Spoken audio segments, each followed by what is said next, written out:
लीजिए सुनिए जयशंकर प्रसाद की लिखी कहानी गुंडा। वाचन समीर गोस्वामी का है। वो 50 वर्ष से ऊपर था, तब भी युवकों से अधिक बलिष्ठ और दृढ़ था। चमड़े पर झुर्रियां नहीं पड़ी थी। वर्षा की झड़ी में, पूस की रातों की छाया में, कड़कती हुई जेठ की धूप में नंगे शरीर घूमने में वो सुख मानता था। उसकी चढ़ी मूछें बिच्छू के डंक की तरह देखने वालों की आंखों में चुभती थीं। उसका सांवला रंग सांप की तरह चिकना और चमकीला था। उसकी नागपुरी धोती का लाल रेशमी किनारा दूर से ही ध्यान आकर्षित करता। कमर में बनारसी सैली का फेंटा, जिसमें सीप की मूठ का बिछुआ खुसा रहता था। उसके घुंघराले बालों पर सुनहले पल्ले के साफे का छोर उसकी चौड़ी पीठ पर फैला रहता। ऊंचे कंधे पर टिका हुआ चौड़ी धार का गड़ासा, ये भी उसकी धज। पंजों के बल जब वो चलता तो उसकी नसें चटाचट बोलती थीं। वो गुंडा था। ईसा की 18वीं शताब्दी के अंतिम भाग में वही काशी नहीं रह गई थी जिसमें उपनिषद के अजात शत्रु की परिषद में ब्रह्म विद्या सीखने के लिए विद्वान ब्रह्मचारी आते थे। गौतम बुद्ध और शंकराचार्य के धर्म दर्शन के वाद विवाद कई शताब्दियों से लगातार मंदिरों और मठों के ध्वंस और तपस्वियों के वध के कारण प्रायः बंद से हो गए थे। यहाँ तक कि पवित्रता और छुआछूत में कट्टर वैष्णव धर्म भी उस विशृंखलता में नवागंतुक धर्मोन्माद में अपनी असफलता देखकर काशी में अघोर रूप धारण कर रहा था। उसी समय समस्त न्याय और बुद्धिवाद को शस्त्र बल के सामने झुकते देखकर काशी के विच्छिन्न और निराश नागरिक जीवन ने एक नवीन संप्रदाय की सृष्टि की। वीरता जिसका धर्म था, अपनी बात पर मिटना, सिंह वृत्ति से जीविका ग्रहण करना, प्राण भिक्षा मांगने वाले कायरों तथा चोट खाकर गिरे हुए प्रतिद्वंदी पर शस्त्र न उठाना, सताए निर्बलों को सहायता देना और प्रत्येक क्षण प्राणों को हथेली पर लिए घूमना उसका बाना था। उन्हें लोग काशी में गुंडा कहते थे। जीवन की किसी अलभ अभिलाषा से वंचित होकर जैसे प्रायः लोग विरक्त हो जाते हैं, ठीक उसी तरह किसी मानसिक चोट से घायल होकर एक प्रतिष्ठित जमींदार का पुत्र होने पर भी नन्हाकू सिंह गुंडा हो गया था। दोनों हाथों से उसने अपनी संपत्ति लुटाई।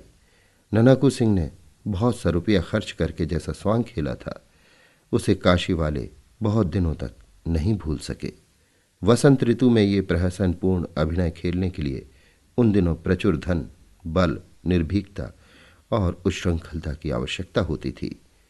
एक बार नन्हाकू सिंह ने भी एक पैर में नूपुर, एक हाथ में तोड़ा, एक आंख में काजल, एक कान में हजारों के मोती तथा दूसरे कान में फटे हुए जूते का तल्ला लटकाकर एक जड़ाऊ मूठ की तलवार, दूसरा हाथ आभूषणों से लदी हुई अभिनय करने वाली प्रेमिका के कंधे पर रखकर गाया था, कहीं बैगन वाली मिले तो बुला देना।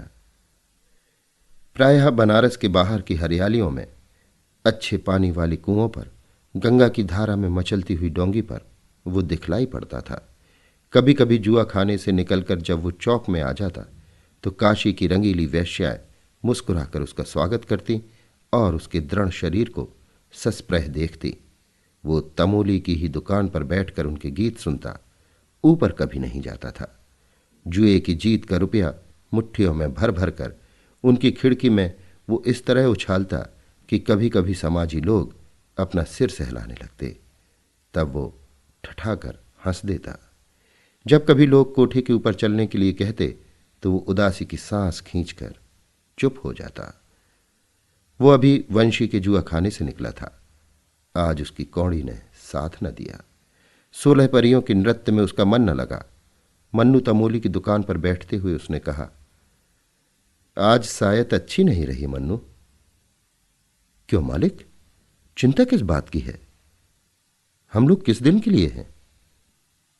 सब आप ही का तो है। अरे बुद्धू ही रहे तुम। नन्हाकू सिंह जिस दिन किसी से लेकर जुआ खेलने लगे उसी दिन समझना वो मर गए। तुम जानते नहीं कि मैं जुआ खेलने कब जाता हूं? जब मेरे पास एक पैसा नहीं रहता, उसी दिन नाल पर पहुंचते ही जिधर बड़ी ढेरी रहती है उसी को बदता हूं और फिर वही दांव आता भी है। बाबा कीनाराम का ये वरदान है। तब आज क्यों मालिक? पहला दांव तो आया ही, फिर 2-4 हाथ बदने पर सब निकल गया। तब भी लो, ये 5 रुपए बचे हैं। 1 रुपया तो पान के लिए रख लो और 4 दे दो मलू की कथक को। कह दो कि दुलारी से गाने के लिए कह दे। हाँ, वही गीत, विलमी विदेश रहे। नन्हकू सिंह की बात सुनते ही मलूकी, जो अभी गांजे की चिलम पर रखने के लिए अंगारा चूर कर रहा था, घबरा कर उठ खड़ा हुआ। वो सीढ़ियों पर दौड़ता हुआ चढ़ गया। चिलम को देखता ही ऊपर चढ़ा, इसलिए उसे चोट भी लगी, पर नन्हकू सिंह की भ्रकुटी देखने की शक्ति उसमें कहाँ। उसे नन्हकू सिंह की वो मूर्ति न भूली थी, जब इसी पान की दुकान पर जुए खाने से जीता हुआ रुपए से भरा तोड़ा लिए वो बैठा था। दूर से बोधी सिंह की बारात का बाजा बजता हुआ आ रहा था। नन्हकू ने पूछा, ये किसकी बारात है?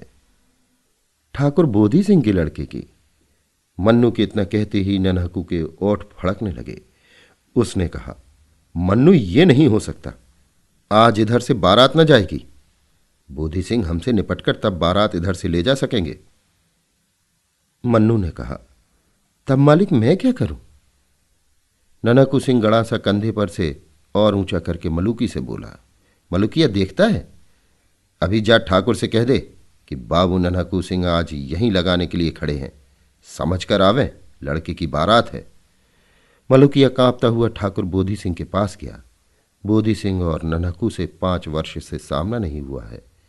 किसी दिन नाल पर कुछ बातों में ही कहा सुनी होकर बीच बचाव हो गया था, फिर सामना नहीं हो सका। आज नन्हकू जान पर खेलकर अकेला खड़ा है। बोधी सिंह भी उस आन को समझते थे। उन्होंने मलूकी से कहा, जाबे कह दे कि हमको क्या मालूम कि बाबू साहब वहां खड़े हैं। जब वो हैं ही तो 2 समधी जाने का क्या काम है। बोधी सिंह लौट गए और मलूकी के कंधे पर तोड़ा लाद कर बाजे के आगे नन्हकू सिंह बारात लेकर गए। ब्याह में जो कुछ लगा खर्च किया। ब्याह कराकर तब दूसरे दिन इसी दुकान तक आकर रुक गए। लड़के को और उसकी बारात को उसके घर भेज दिया। मलूकी को भी 10 रुपया मिला था उस दिन। फिर नन्हकू सिंह की बात सुनकर बैठे रहना और यम को न्योता देना एक ही बात थी। उसने जाकर दुलारी से कहा, हम ठेका लगा रहे हैं, तुम गाओ, तब तक बल्लू सारंगी वाला पानी पीकर आता है। बाप रे, कोई आफत आई है क्या बाबू साहब? सलाम, कहकर दुलारी ने खिड़की से मुस्कुराकर झांका था कि नन्हकू सिंह उसके सलाम का जवाब देकर दूसरे एक आने वाले को देखने लगे। हाथ में हरौती की पतली सी छड़ी, आंखों में सुरमा, मुंह में पान, मेहंदी लगी हुई लाल दाढ़ी जिसकी सफ़ेद जड़ दिखलाई पड़ रही थी, कुव्वेदार टोपी, छकलिया अंगरखा और साथ में लेसदार परत वाले 2 सिपाही। कोई मौलवी साहब है। नन्हकू हंस पड़ा। नन्हकू की ओर बिना देखे ही मौलवी ने एक सिपाही से कहा, जाओ दुलारी से कह दो कि आज रेजिडेंट साहब की कोठी पर मुजरा करना होगा, अभी चले। देखो तब तक हम जान अली से कुछ इत्र ले रहे हैं। सिपाही ऊपर चढ़ रहा था और मौलवी दूसरी ओर चले थे कि नन्हकू ने ललकार कर कहा, दुलारी, हम कब तक यहां बैठे रहें? क्या अभी सरंगिया नहीं आया? दुलारी ने कहा, वाह बाबू साहब, आप ही के लिए तो यहां आ बैठी हूं। सुनिए ना, आप तो कभी ऊपर। मौलवी जल उठा। उसने कड़क कर कहा, चौबदार, अभी वो स्वर की बच्ची उतरी नहीं? जाओ कोतवाल के पास मेरा नाम लेकर कहो कि मौलवी अलाउद्दीन कुबरा ने बुलाया है, आकर उसकी मरम्मत करें। देखता हूं तो जब से नवाबी गई इन काफिरों की मस्ती बढ़ गई है। कुबरा मौलवी, बाप रे, तमोली अपनी दुकान संभालने लगा। पास ही एक दुकान पर बैठकर ऊँघता हुआ बजाज चौंक कर सिर में चोट खा गया। इसी मौलवी ने तो महाराज चेत सिंह से 3.5 सेर चींटी के सिर का तेल मांगा था। मौलवी अलाउद्दीन कुबरा। बाजार में हलचल मच गई। नन्हकू सिंह ने मन्नू से कहा, क्यों चुपचाप बैठोगे नहीं? दुलारी से कहा, वहीं से बाई जी, इधर उधर हिलने का काम नहीं। तुम गाओ, हमने ऐसे घसियारे बहुत से देखे हैं। अभी कल रमल के पास से फेंक कर अधेला अधेला मांगता था, आज चला है रौब गांठने। अब कुबरा ने घूमकर उसकी ओर देखकर कहा, कौन है ये पाजी? तुम्हारे चाचा बाबू नन्हकू सिंह। के साथ ही पूरा बनारसी झापड़ पड़ा। कुबरा का सिर घूम गया। लेस के परतले वाले सिपाही दूसरी ओर भाग चले और मौलवी साहब चौंधिया कर जान अली की दुकान पर लड़खड़ाते गिरते पड़ते किसी तरह पहुंच गए। जान अली ने मौलवी से कहा, मौलवी साहब, भला आप भी उस गुंडे के मुंह लगने गए? ये तो कहिए कि उसने गड़ासा नहीं तौल दिया। कुबरा के मुंह से बोली नहीं निकल रही थी। उधर दुलारी गा रही थी, विलमी विदेश रहे। गाना पूरा हुआ, कोई आया गया नहीं। तब नन्हकू सिंह धीरे धीरे टहलता हुआ दूसरी ओर चला गया। थोड़ी देर में एक डोली रेशमी पर्दे से ढकी हुई आई। साथ में एक चौबदार था। उसने दुलारी को राजमाता पन्ना की आज्ञा सुनाई। दुलारी चुपचाप डोली पर जा बैठी। डोली धूल और संध्या काल के धुएं से भरी हुई बनारस की तंग गलियों से होकर शिवालय घाट की ओर चली। श्रावण का अंतिम सोमवार था। राजमाता पन्ना शिवालय में बैठकर पूजन कर रही थी। दुलारी बाहर बैठी कुछ अन्न गाने वालियों के साथ भजन गा रही थी। आरती हो जाने पर फूलों की अंजलि बिखेर कर पन्ना ने भक्ति भाव से देवता के चरणों में प्रणाम किया। फिर प्रसाद लेकर बाहर आते ही उन्होंने दुलारी को देखा। उसने खड़ी होकर हाथ जोड़ते हुए कहा, मैं पहले ही पहुंच जाती, क्या करूं, वो कुबरा मौलवी निगोड़ा आकर रेजिडेंट की कोठी पर ले जाने लगा। घंटों इसी झंझट में बीत गया सरकार। कुबरा मौलवी? जहां सुनती हूं उसी का नाम। सुना है उसने यहां भी आकर कुछ। फिर न जाने क्या सोचकर बात बदलते हुए पन्ना ने कहा, हां, तब फिर क्या हुआ? तुम कैसे यहां आ सकी? बाबू नन्हकू सिंह उधर से आ गए। मैंने कहा, सरकार की पूजा पर मुझे भजन गाने को जाना है और ये जाने नहीं दे रहा है। उन्होंने मौलवी को ऐसा झापड़ लगाया कि उसकी हेकड़ी भूल गई और तब जाकर मुझे किसी तरह यहां आने की छुट्टी मिली। कौन बाबू नन्हकू सिंह? दुलारी ने सिर नीचा करके कहा, अरे क्या सरकार को नहीं मालूम? बाबू निरंजन सिंह के लड़के। उस दिन जब मैं बहुत छोटी थी, आपकी बारी में झूला झूल रही थी, तब जब नवाब का हाथी बिगड़कर आ गया था, बाबू निरंजन सिंह के कुंवर ने ही तो उस दिन हम लोगों की रक्षा की थी। राजमाता का मुख उस प्राचीन घटना को स्मरण करके न जाने क्यों विवर्ण हो गया। फिर अपने को संभाल कर उन्होंने पूछा, तो बाबू नन्हकू सिंह उधर कैसे आ गए?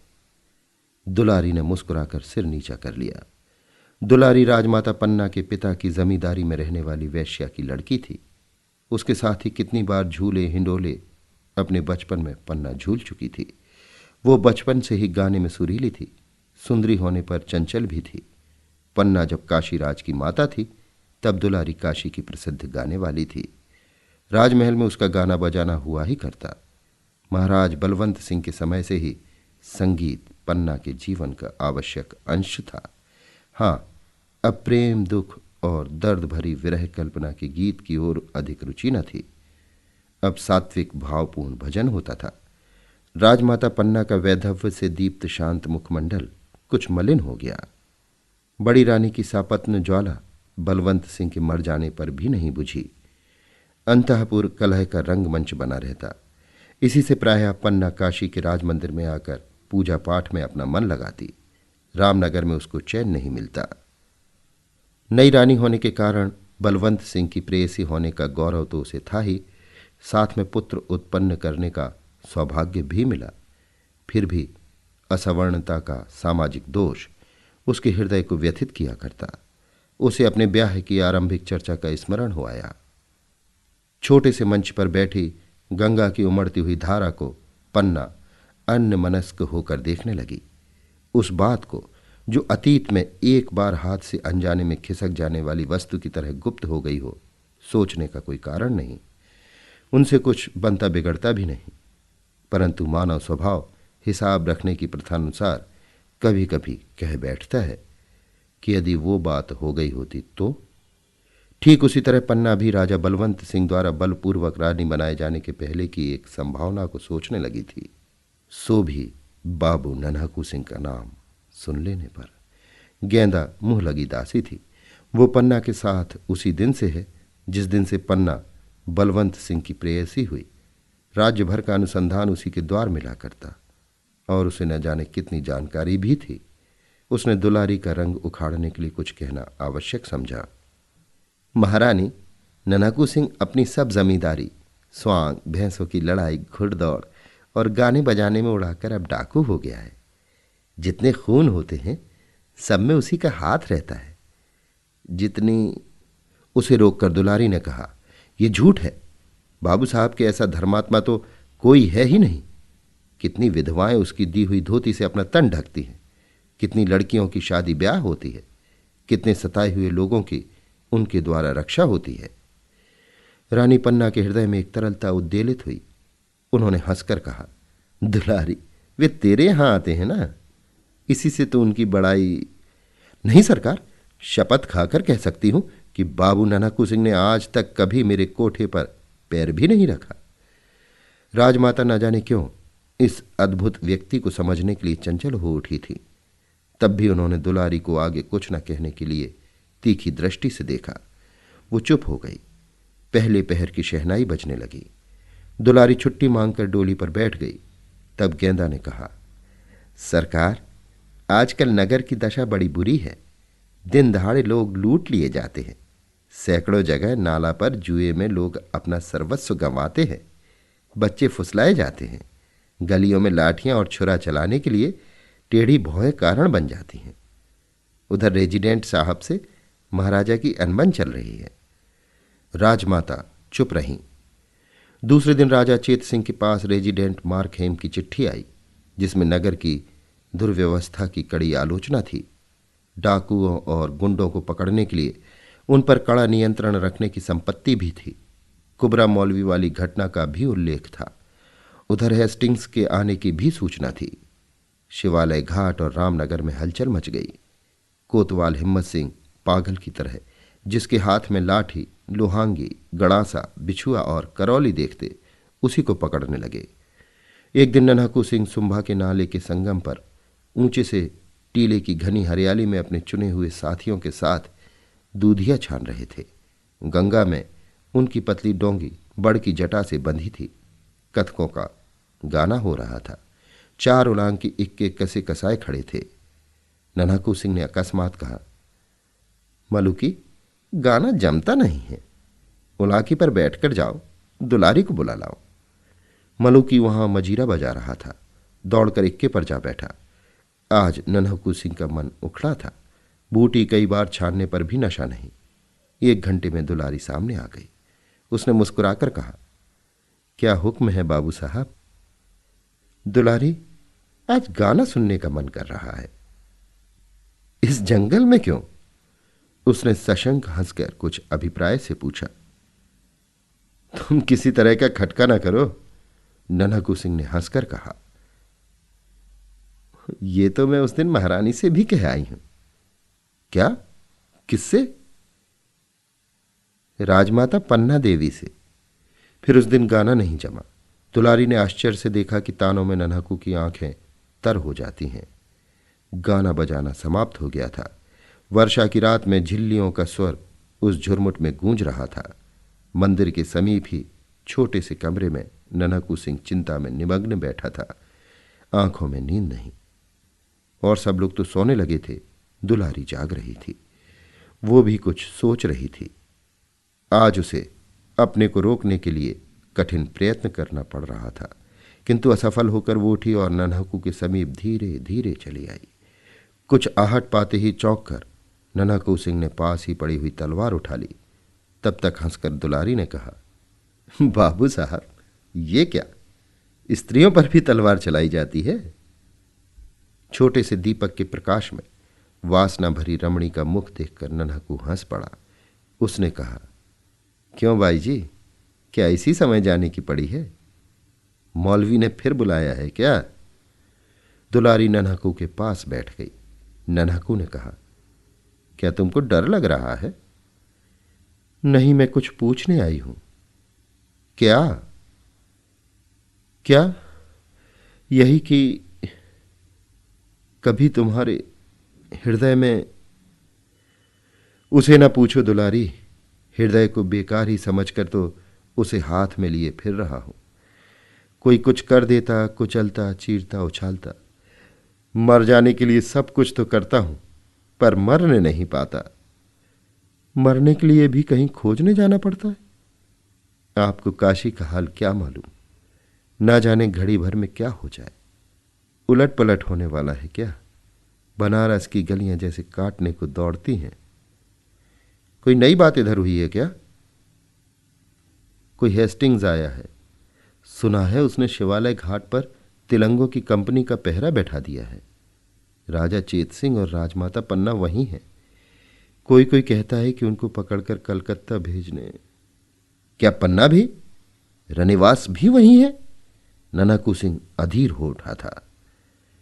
क्यों बाबू साहब, आज रानी पन्ना का नाम सुनकर आपकी आंखों में आंसू क्यों आ गए? सहसा नन्हकू का मुख भयानक हो उठा। उसने कहा, चुप रहो, तुम उसको जानकर क्या करोगी? वो उठ खड़ा हुआ, उद्विग्न की तरह न जाने क्या खोजने लगा। फिर स्थिर होकर उसने कहा, दुलारी, जीवन में आज ये पहला ही दिन है कि एकांत रात में एक स्त्री मेरे पलंग पर आकर बैठ गई है। मैं चिरकुमार अपनी एक प्रतिज्ञा का निर्वाह करने के लिए सैकड़ों असत्य अपराध करता फिर रहा हूं। क्यों, तुम जानती हो, मैं स्त्रियों का घोर विद्रोही हूं। और पन्ना, किंतु उसका क्या अपराध? अत्याचारी बलवंत सिंह के कलेजे में बिछुआ मैं न उतार सका, किंतु पन्ना, उसे पकड़कर गोरे कलकत्ते भेज देंगे? वही। ननकू सिंह उन्मत्त हो उठा था। दुलारी ने देखा, ननकू अंधकार में ही वट वृक्ष के नीचे पहुंचा और गंगा की उमड़ती हुई धारा में डोंगी खोल दी। उसी घने अंधकार में दुलारी का हृदय कांप उठा। 16 अगस्त सन 1781 को काशी डवाडोल हो रही थी। शिवालय घाट में राजा चेत सिंह लेफ्टिनेंट स्टाकर के पहरे में थे। नगर में आतंक था, दुकानें बंद थीं। घरों में बच्चे अपनी मां से पूछते थे, मां आज हलवे वाला नहीं आया? वो कहती, चुप बेटे। सड़कें सूनी पड़ी थीं। तिलंगों की कंपनी के आगे आगे कुबरा मौलवी कभी कभी आता जाता दिखाई पड़ता था। उस समय खुली हुई खिड़कियां बंद हो जाती थीं। भय और सन्नाटे का राज्य था। चौक में चिथरू सिंह की हवेली अपने भीतर काशी की वीरता को बंद किए कोतवाल का अभिनय कर रही थी। इसी समय किसी ने पुकारा, हिम्मत सिंह। खिड़की में से सिर निकालकर हिम्मत सिंह ने पूछा, कौन? बाबू नन्हकू सिंह। अच्छा, तुम अब तक बाहर ही हो? पागल, राजा कैद हो गए हैं। छोड़ दो इन सब बहादुरों को। हम एक बार इनको लेकर शिवालय घाट पर जाएं। ठहरो, कहकर हिम्मत सिंह ने कुछ आज्ञा दी। सिपाही बाहर निकले। ननकू की तलवार चमक उठी। सिपाही भीतर भागे। ननकू ने कहा, नमक हरामो, चूड़ियां पहन लो। लोगों के देखते देखते ननकू सिंह चला गया। कोतवाली के सामने फिर सन्नाटा हो गया। ननकू उन्मत्त था। उसके थोड़े से साथ ही उसकी आज्ञा पर जान देने के लिए तुले थे। वो नहीं जानता था कि राजा चेत सिंह का क्या राजनीतिक अपराध है। उसने कुछ सोचकर अपने थोड़े से साथियों को फाटक पर गड़बड़ मचाने के लिए भेज दिया। इधर अपनी डोंगी लेकर शिवालय की खिड़की के नीचे धारा काटता हुआ पहुंचा। किसी तरह निकले हुए पत्थर में रस्सी अटकाकर उस चंचल डोंगी को उसने स्थिर किया और बंदर की तरह उछलकर खिड़की के भीतर हो रहा। उस समय वहां राजमाता पन्ना और राजा चेत सिंह से बाबू मनिहार सिंह कह रहे थे, आपके यहां रहने से हम लोग क्या करें, ये समझ में नहीं आता। पूजा पाठ समाप्त करके आप रामनगर चली गई होती तो ये। तेजस्विनी पन्ना ने कहा, अब मैं रामनगर कैसे चली जाऊं? मनिहार सिंह दुखी होकर बोले, कैसे बताऊं, मेरे सिपाही तो बंदी हैं।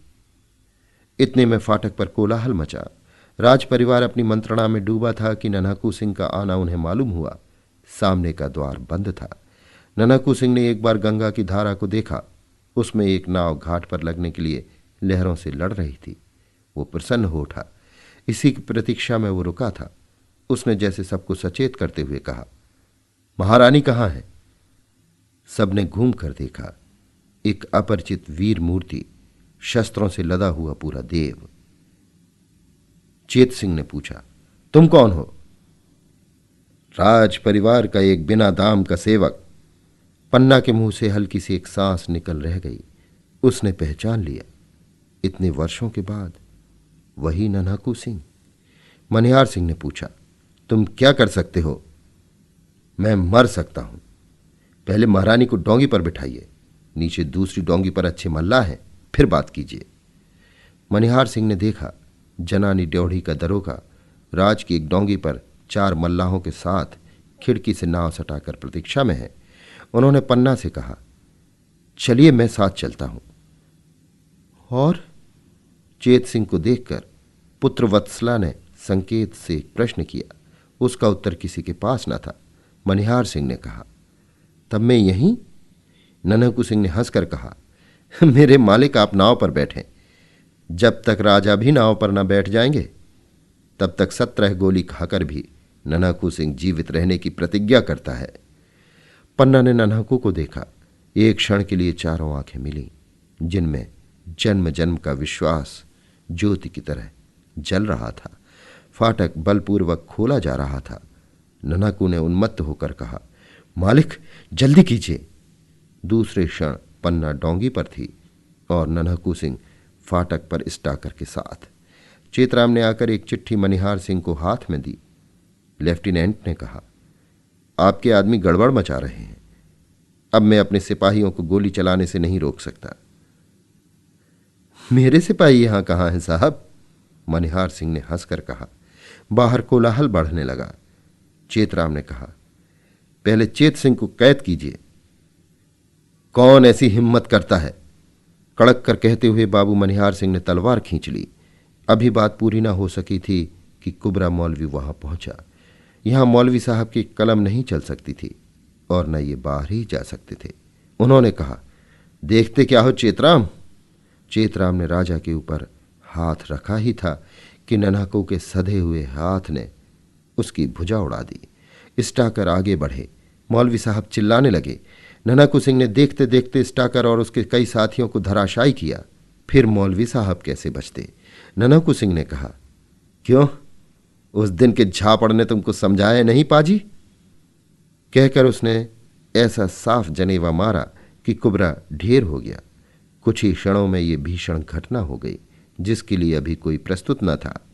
नन्हकू सिंह ने ललकार कर चेत सिंह से कहा, आप क्या देखते? उतरिए डोंगी पर। उसके घावों से रक्त के फुहारे छूट रहे थे।